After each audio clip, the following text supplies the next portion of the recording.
in the end, he was arrested on terrorism charges based on the sum and substance of these conversations with these FBI employees.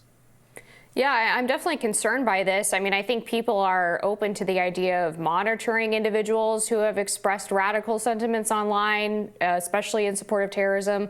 I think people are open to undercover agents, but in this case, this feels like entrapment because of the fact, in both this case and the Whitmer case, as we mentioned, the FBI was actually deliberately pushing these individuals to continue, even when they expressed their own reservations. And I'm also curious as well about the element here of the backdrop of an American society of young men in particular lacking social connections. Why is the FBI taking advantage of that to make an arrest and basically grooming these people into thinking that the right way to get out of it is to commit crime or terrorism, as opposed to society being more willing to help these young men actually form real social connections? It just seems very backwards to me.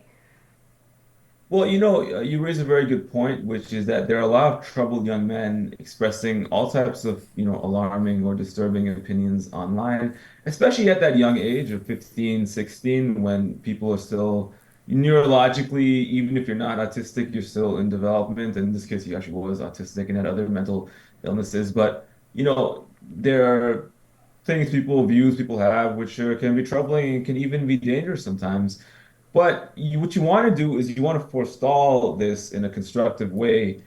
In this case, what is particularly egregious is that throughout the whole time that these conversations were happening, his parents and his family had no idea this was going on. And they were very concerned about him and trying to control him and deal with him in various ways and manage the situation.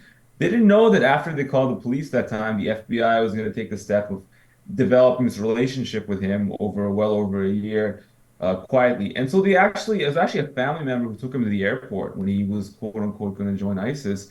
The family member thought they're taking him to the airport for a totally different trip, and they were surprised to see the FBI show up there and discover then what had been going on behind the scenes. So I think that if you look at it from the FBI's perspective, if you look at it from the statistics and the motivating factors that agents and their managers have, they're trying to generate cases. They're not trying to necessarily diffuse the situation per se, because it doesn't really show up. You can't issue a press release for that per se. You can issue a press release when you do an arrest.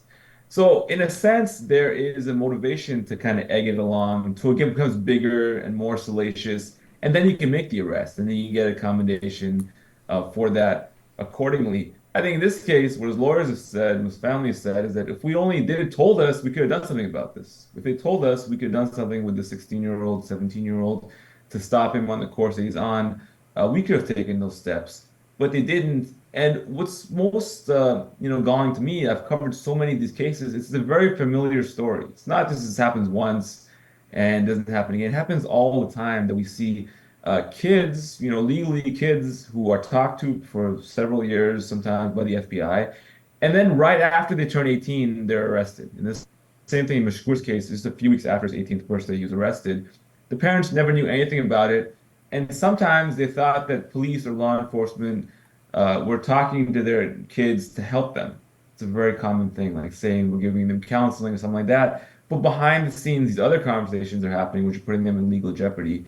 So I think it's something that, a lot of people inside and outside the FBI even are critical of, and there's been so much scrutiny about it. But it still continues to this day. And we saw it in another case in Denver recently as well, a very similar case of a young man with in mental challenges who was arrested right after he turned 18. It's also really hard to understand, Murtaza,